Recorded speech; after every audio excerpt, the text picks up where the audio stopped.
السلام علیکم میرے پیارے سبسکرائبرز اور میرے سننے والوں کو تہہ دل سے میرے چینل میں خوش آمدید۔ امید کرتی ہوں آپ سب خیریت سے ہوں گے اور سردیاں انجوائے کر رہے ہوں گے۔ چلیے آج کی ایک اور دہشتناک کہانی آپ کے لیے میں لے کر حاضر ہو گئی ہوں، تو بلا وقت ضائع کیے سنتے ہیں۔ رومیلا، اتنی سخت مہری کا مظاہرہ کیوں کر رہی ہو؟ کیوں پورے راستے تم نے مجھ سے بات تک نہیں کی؟ آخر ہم اپنی پشتینی حویلی ہی تو چاہ رہے ہیں۔ تمہیں یہ چیزیں پسند نہیں، لیکن میں اپنے آبا و اجداد کا گھر چھوڑ تو نہیں سکتا۔ دیکھو، ہماری ابھی نئی نئی شادی ہوئی ہے، لیکن ہمارا ریلیشن 8 سال پرانا ہے۔ ویسے بھی جب سے چچا جان اس دنیا سے رخصت ہو گئے ہیں، ساری زمینوں کا بوجھ میرے کاندھوں پر آ چکا ہے، اور دیکھو گھر کے اندر جتنی بھی خواتینیں ہیں ان سب کو میں نہ دیکھوں گا تو کون دیکھے گا؟ Romila, be serious and be happy.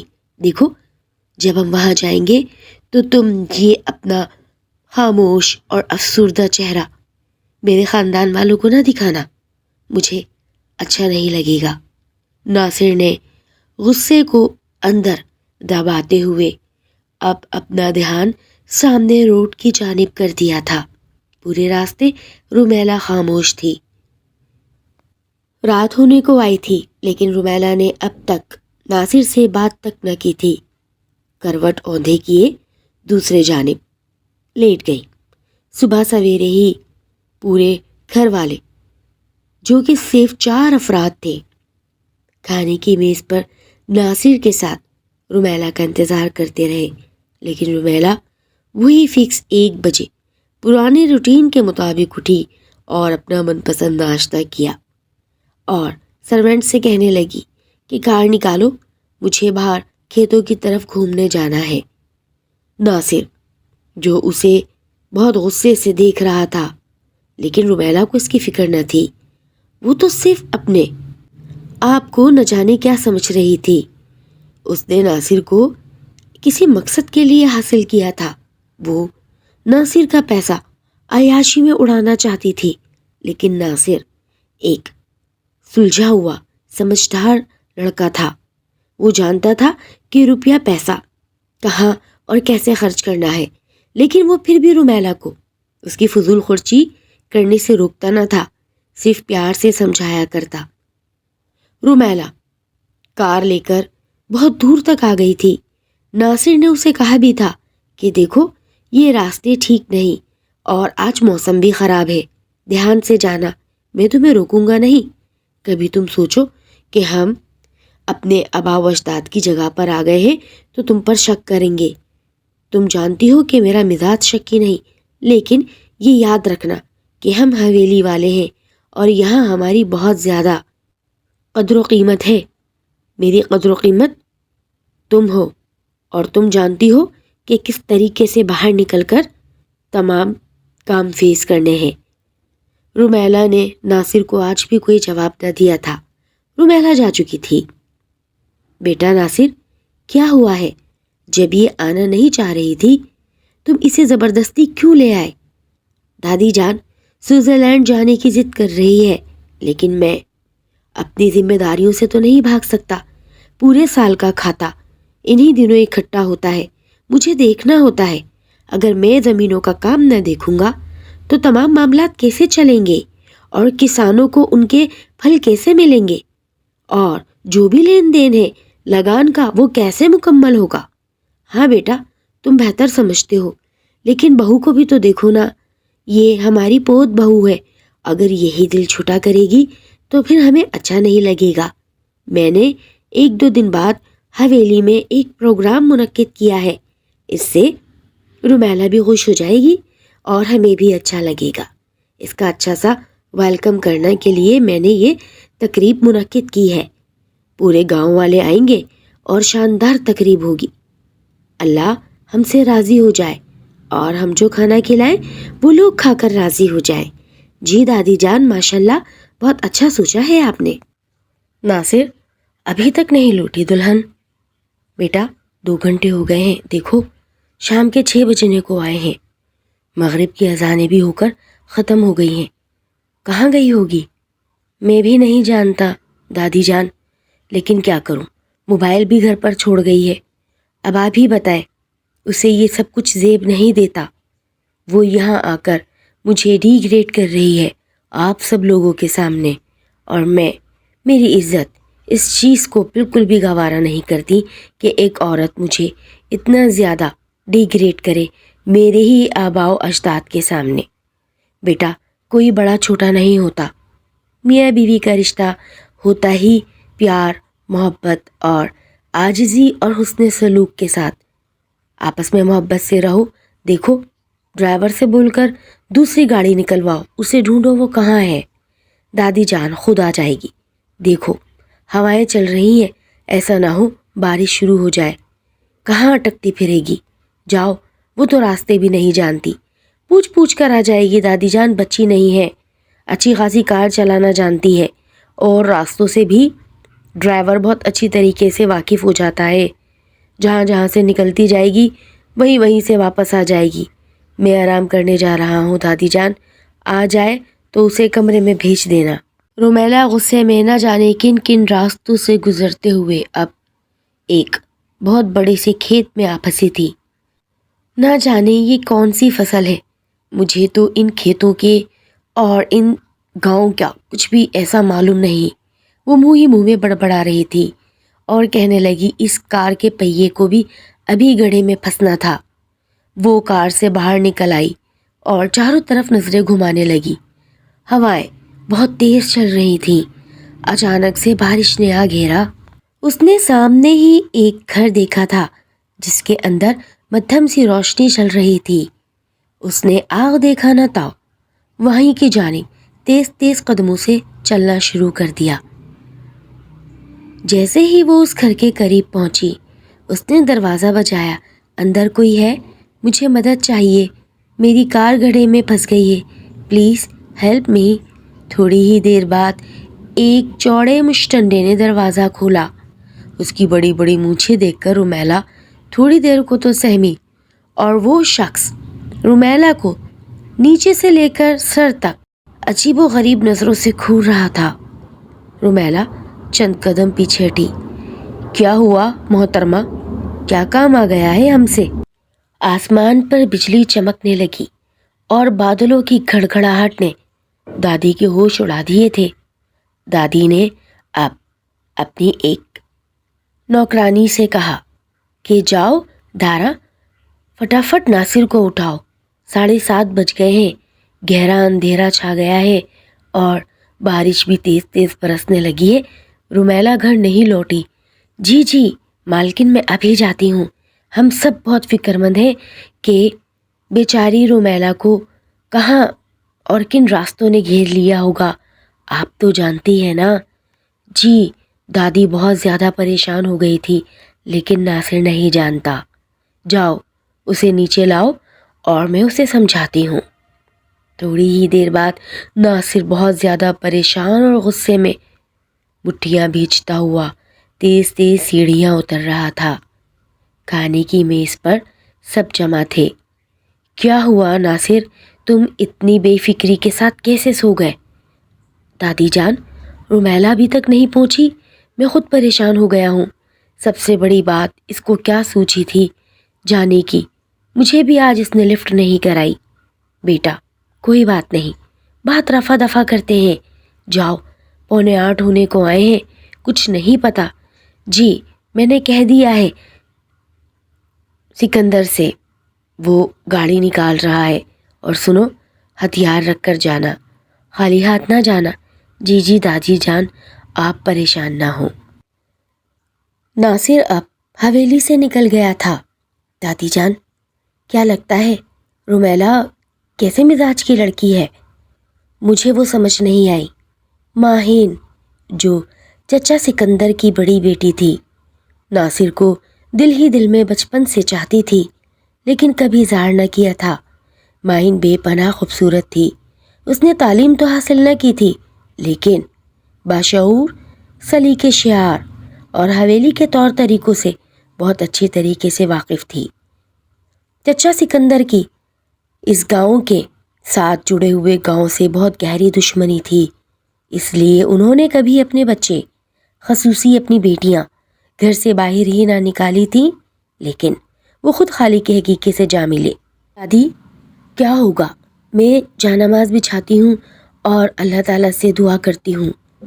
Maheen نے فوراً کھانے کا ٹیبل چھوڑا اور اللہ کو یاد کرنے کے لیے جانماز بچھا دی۔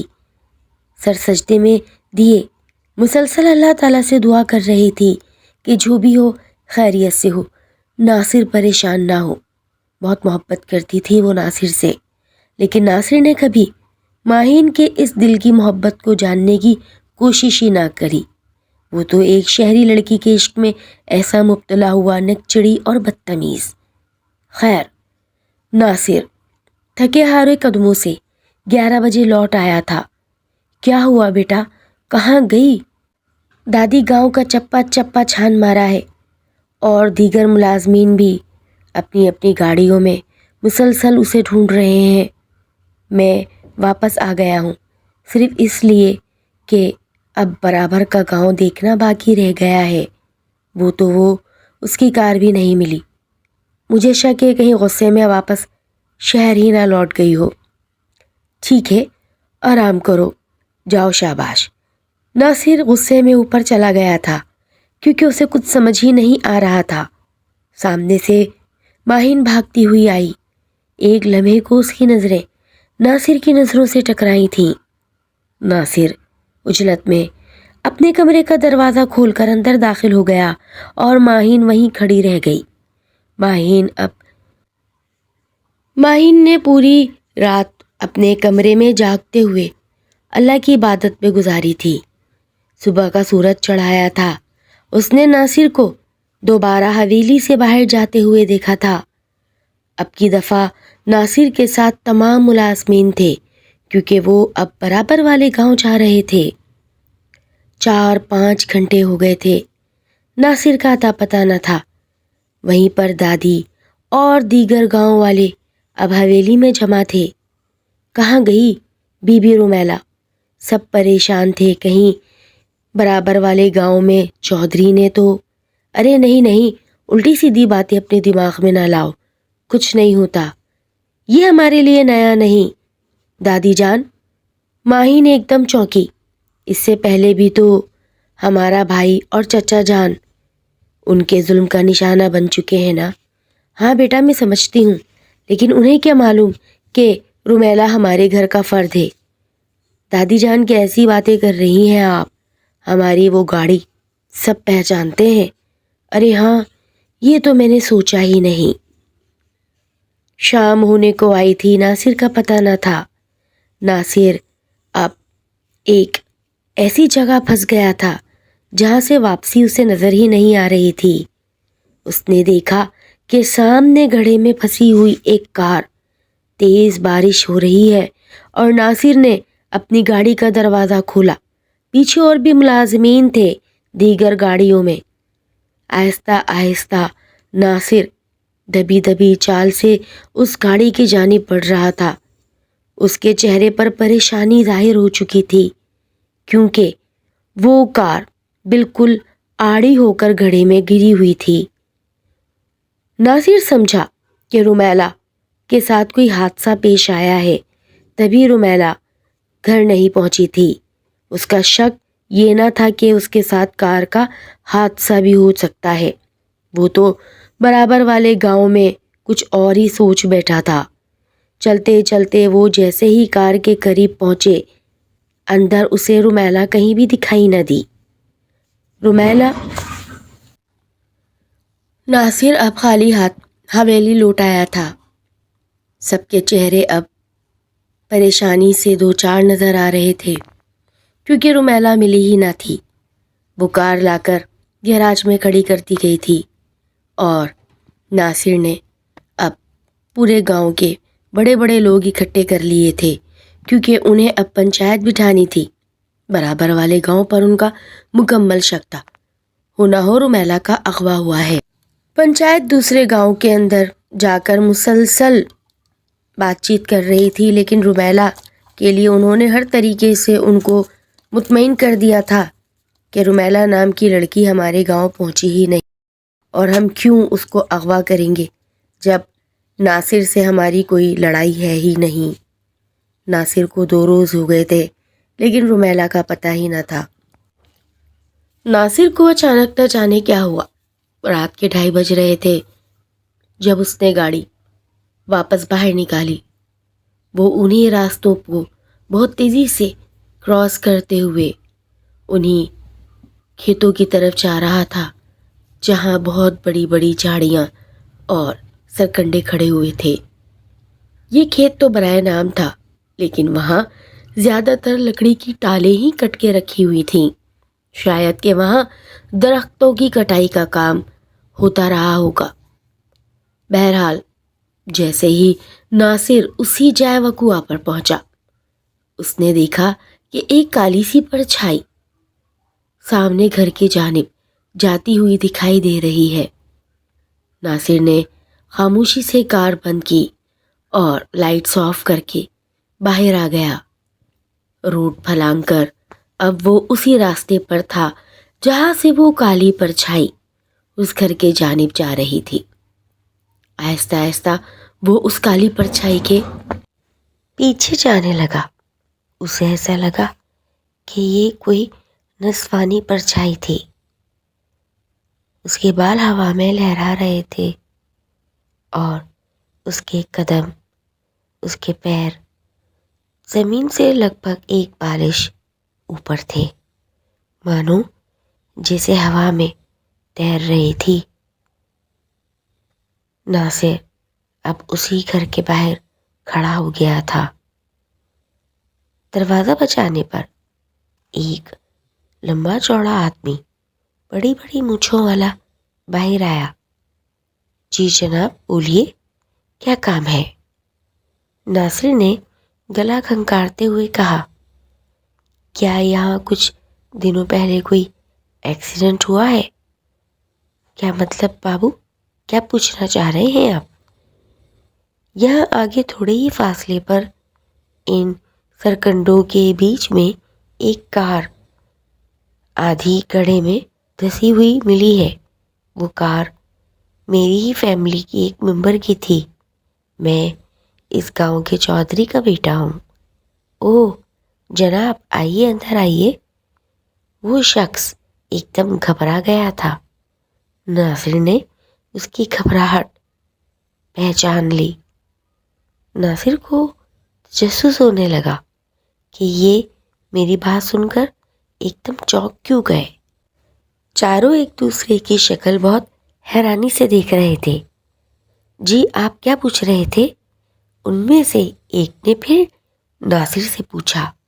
جناب، یہاں ایک کار جو بھی بیچ میں 2 دن یہاں رہی ہے، یقیناً آپ نے دیکھی ہوگی، تو کچھ بتا سکتے ہیں کہ کیا ہوا تھا اس کار کے ساتھ؟ ارے جناب، ہم تو یہاں لکڑیوں کا سودا کرتے ہیں اور آج ہی آئے ہیں، 1-2 دن رکیں گے اور چلے جائیں گے۔ ہم 2-3 گاؤں آگے رہتے ہیں اور یہاں سے لکڑیوں کی اٹھک پٹک ہماری ہی ذمہ داری ہے۔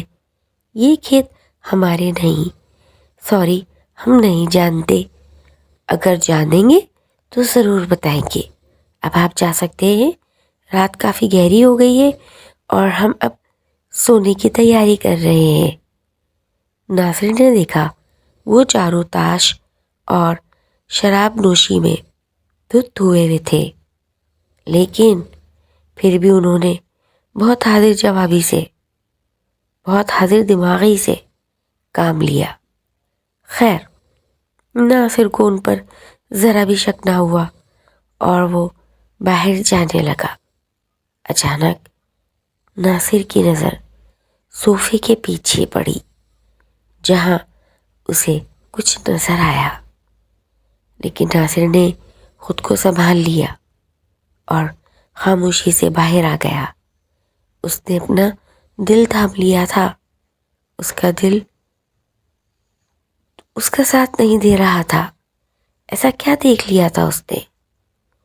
جو بھی تھا، اب ناصر بہت تیز تیز قدموں سے اپنی کار کی جانب بڑھنے لگا تھا۔